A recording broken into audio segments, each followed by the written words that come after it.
It's quite obvious the NBA has the largest salaries in basketball, but with both the league and the talent level growing, it's becoming harder and harder to find a spot on an NBA team's roster. Which begs the question, where else should basketball pros play to make as much money as possible? In this video, I'll take a look around the globe and find out who pays the most outside of the NBA. Let's stick with the NBA for a moment, where the best players now are getting between 50 to 60 million a year, and that number is only going to grow in the future, with the NBA's goal being $100 million annual player salaries. As an example, Giannis Antetokounmpo signed a 3-year, $186 million max contract extension with the Bucks, earning $62 million in the 2016-17 season. But guess what? You don't need to spend a penny to get this Giannis jersey. Just make sure that you are subscribed to our channel before we hit 150,000, and we'll make sure that that jersey goes to one lucky subscriber. Anyhow, for the purposes of this video, we need to set aside the highest earners in the NBA and instead look at the fringe NBA players' salaries and how much those guys could make overseas. The minimum NBA salary is between 1 to 3 million per season, depending on the player's experience in the league. There are also two-way players who play both in the NBA and G League and make around 600k. Of course, all those numbers are before taxes, and when you take that into account,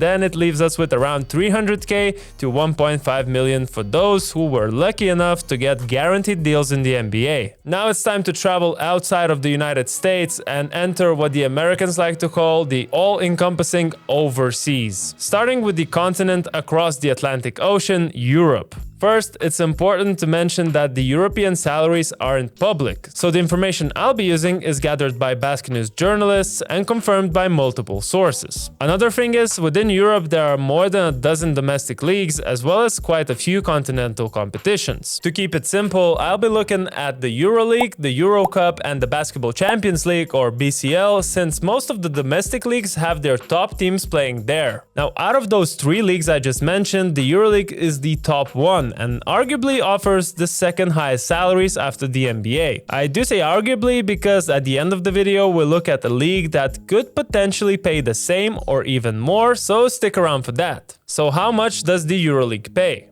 Well, for the longest time, Nikola Mirotic held the largest contract in Europe, earning around $5 million after taxes while playing for FC Barcelona. But that was an exception to the rule, as for the rest of the EuroLeague stars, their net salary range was between 2 and 3 million. In the 2023 summer, things changed as Mirotic went to another team, and now Shane Larkin is the only EuroLeague player earning more than $3 million a year.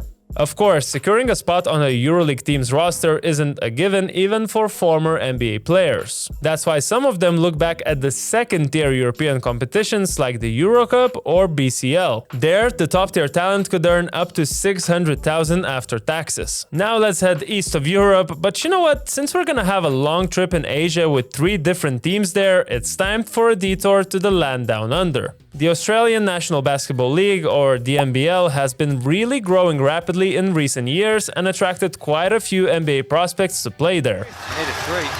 They need a three ball. Oh, no. LaMelo! However, the increased popularity of the NBL has not yet attracted established foreign players to come over. Currently, the league is kinda serving as a destination for former Aussie NBA players to end their careers. This likely has to do with the Aussie salaries, as their best paid player Aaron Baines earns around 400,000 after taxes per season. So while Australia is attractive for its weather and the fact that it's an English-speaking country, the financial incentive does not compete with some of these other options. You know, we're traveling around the world, jumping from one continent to another, and it kind of reminds me of a platform that is helping to make today's video, NordVPN. Trust me, this wasn't just a clever transition to a NordVPN ad. I'll tell you why NordVPN is relevant to what we're talking about today. NordVPN allows you to hop between different countries around the globe and change your virtual location. Now, why is that important? If you're a basketball freak like me, or in fact all of us here in Basket News, and you've been looking for some more basketball to watch, with NordVPN you can connect to, let's say, a server in Canada and watch NBL games live for free on YouTube. But even if you're not interested in foreign basketball, I've been on work trips abroad, also lived in the UK for many years, and NordVPN has been the best way for me to keep up with my local Lithuanian content and of course the Lithuanian Basketball League. So no matter where you are in the world right now, you can come back home with a click of a button, at least virtually. Make sure you guys check out their special offer right now of 4 months extra on a 2-year plan by going to nordvpn.com/basketanalytics. Now it's finally time to enter the Asian market, and let's begin with a name that's been in the news for other things recently: Dwight Howard. In 2022, the 8-time NBA All-Star joined the Taiwanese T1 League, which some NBA personalities found pretty funny. Dwight Howard had to go overseas.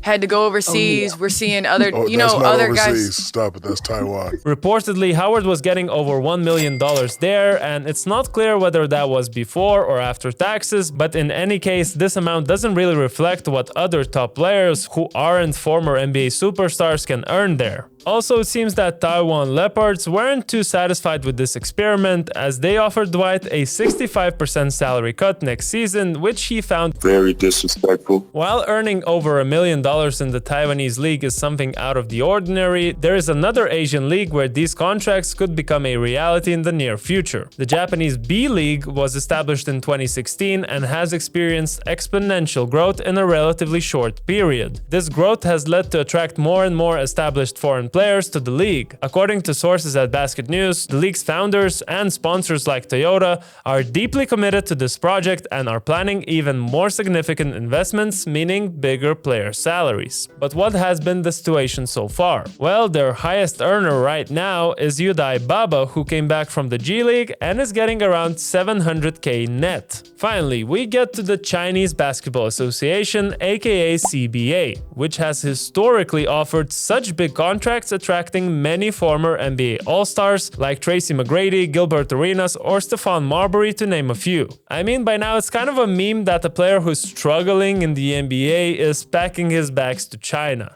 Guangdong Tigers. Ni hao!